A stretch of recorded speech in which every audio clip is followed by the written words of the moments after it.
We're going to start this. Here we go through the process. Be patient with me. So here we go. Let's save the domain and range. Let's save the domain range for after we graph it. How do I find x-intercepts? We set 0 in for what? Y? Yeah, so if I plug in 0 in for y right here, I get 0 equals x cubed over x squared minus 1. So basically 0 equals x cubed. So where's my intercept at, guys? X equals 0. When I plug in, now that point's 0, 0. So guys, the x and the y intercept, because we get 0, 0 for both. Okay?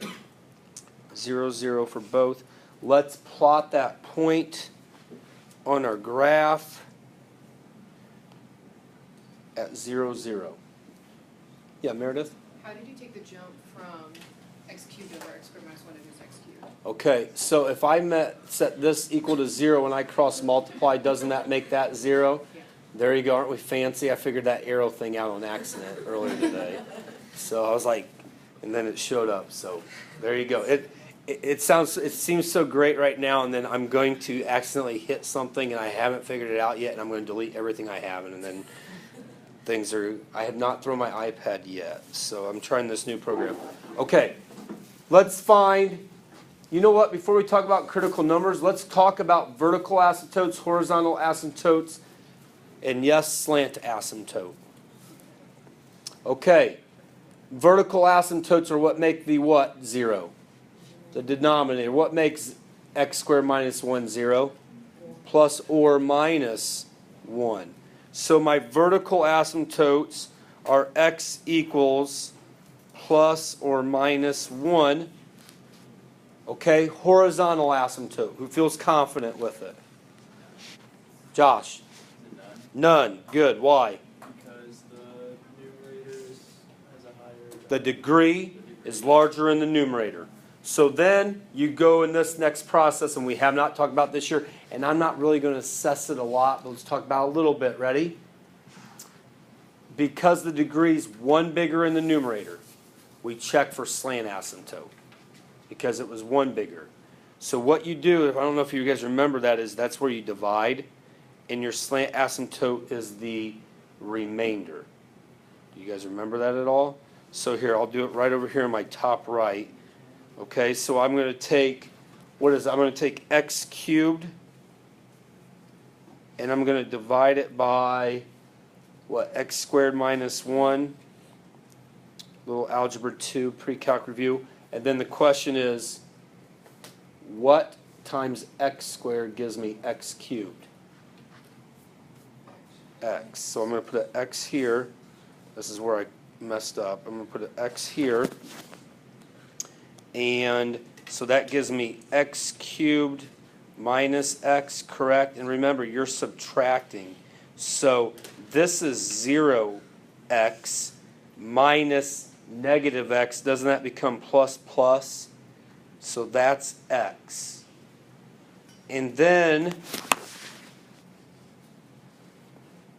nothing times x squared gives me x. So that's my remainder. So my slant asymptote is y equals x. Does that jog your memories a little bit from pre-calc? Yes? Who goes, I know I've heard of it, but I have no recollection of what just happened. No recollection.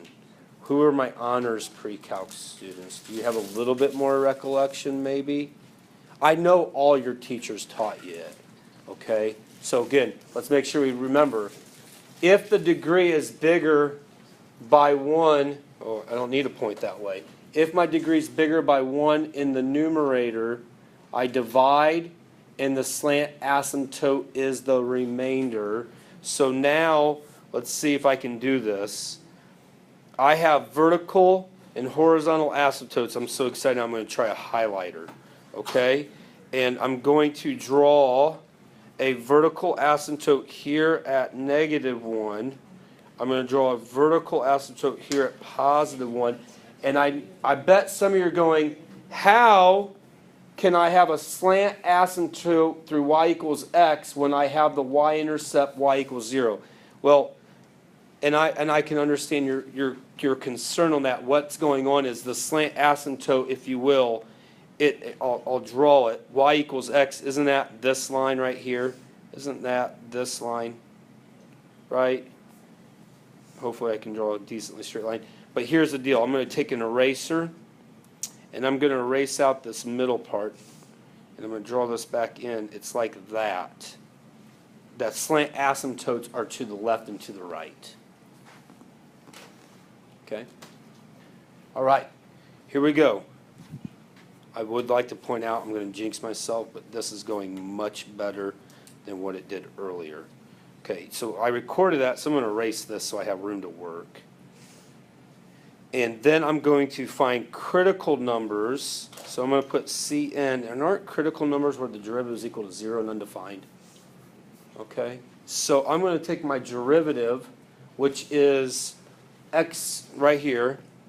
I'm going to set my numerator equal to 0, and I'm going to set my denominator equal to 0. Because isn't that the derivative? Now let's talk about that in a little bit more detail. When I set see how it's already factored? When I set x squared equal to 0, don't I get x equals 0?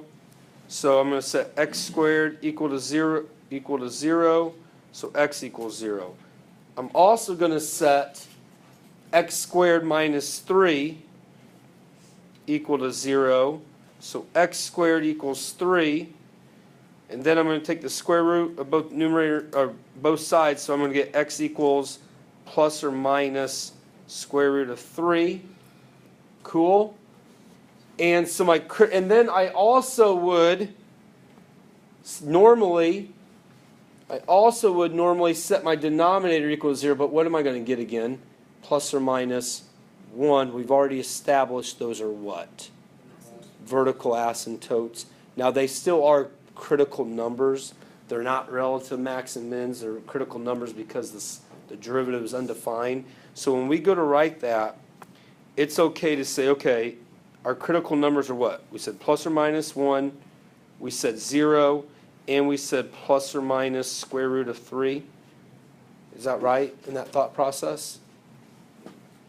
Okay, we're also going to check for what we call PPIs, okay, which are possible points of inflection. PPIs are where simply the second derivative is equal to 0. And PPIs in this case would be where 2x equals 0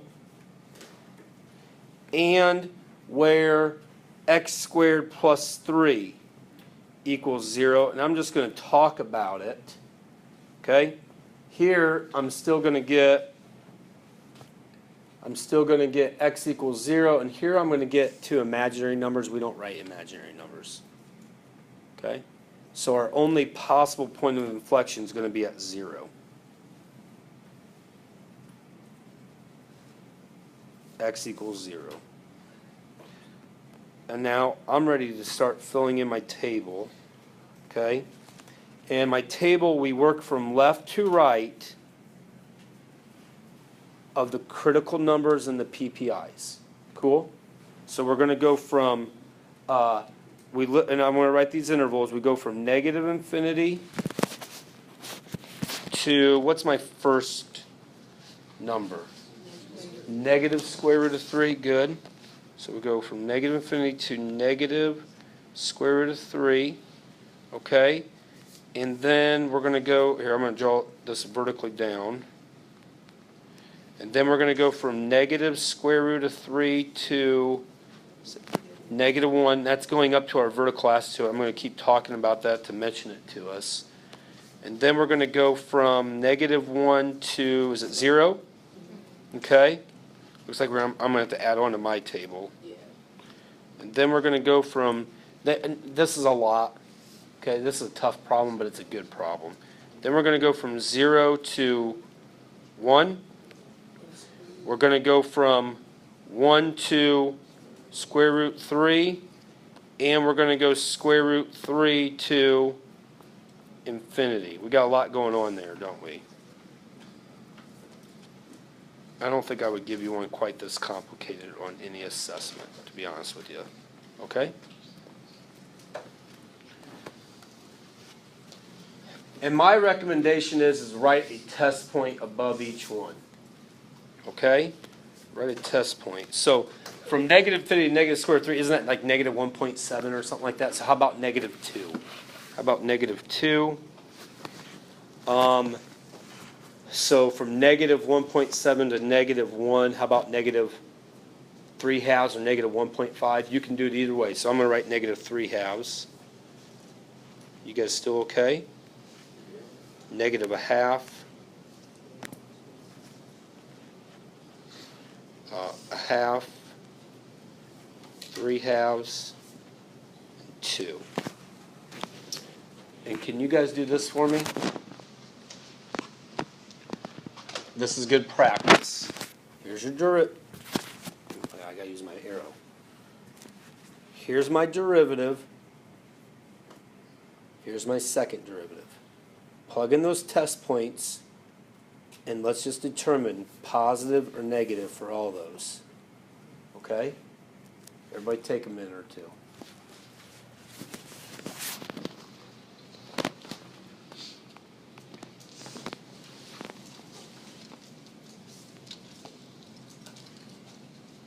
So there's no fancy way around this other than plugging it in and checking to see positive or negative and so forth.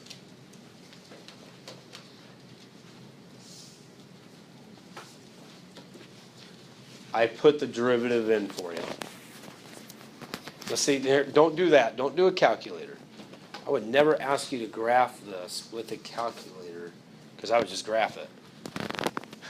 See what I'm saying? So this is, I know there's a little bit of work, but all you got to do is remember thinking. You're looking for the positives and the negatives. Okay? And then the second derivative, let's see, for sake of time, negative, negative, positive, negative, positive, positive. Let's just talk about it now. Ready? So that means, guys, if the derivative is positive, the graph is what? Increasing, decreasing, decreasing, decreasing, decreasing, increasing. If the second derivative is negative, it means concave down, concave down, concave up, concave down, concave up, concave up. Yes? Okay. You could write that in. That's what that f of x is there for, where you're going to say, okay, increasing, concave down, decreasing, concave down, decreasing, concave up, and so forth. Okay, I'm not going to write it all in because I want to get through the lesson with you. Okay, here's what I know right now. I know there's a relative max and there's a relative min. There's a relative max who feels confident they know where it occurs. Where it occurs. The relative max occurs where? Lucas? Negative square root of 3. He knows that because it goes from increasing to decreasing. Okay? So let's write that in. At negative square root of 3, comma. How would he get the output? He'd plug it into the original. Several of you forgot to tell me the output today. Okay? While we're still talking about it, there's a relative minimum here at square root of 3 because we go from decreasing to increasing. So square root of 3, comma, something. Okay? Let's talk about PPIs. Well, I already talked about PPIs. There's one at 0. Possible. Does my concavity change? So now I know for a fact, and I can't write it because I'm off of the screen here, my PI is 0, comma, and I already know the output. We already found that. It's at that XY intercept, 0, comma, 0. Okay, cool? Okay, this is what I'm going to do. I'm going to come into this area right here. In my interval from -1 to +1, what's my graph doing the entire time? decreasing. But my concavity is concave up to concave down. That would look like this. This is where it could get a little ugly for me trying to graph. Concave up. Concave down. Oh, that's pretty good actually. See how that's concave up? Concave down. It's decreasing the entire time. Now I need to find what that output is for square root of 3 and negative square root of 3 for those relative max and mins and plot those points. Okay? So if I plug square root of 3 into the original function, I'm going to do some work in my head here. Wouldn't that become 3 square root of 3 over 2? Okay, and isn't square root of 3 1 point something? So 3 times 1.7, I'm falling apart now in my math. Okay, I'll let you, Hunter. Just to make sure we get a little bit more accurate graph. Just take 3 square root of 3, make sure you hit enter before you divide it by 2. Come on, man. Divide by 2. So 2 point, just a little bit over 2.5, right? Yeah. So if I graph that point, it would be about right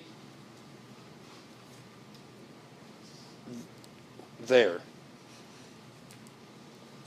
Which is great because that's all I need to know to go, there's my graph. It's doing this. Isn't that awesome? And that graph's concave up everywhere.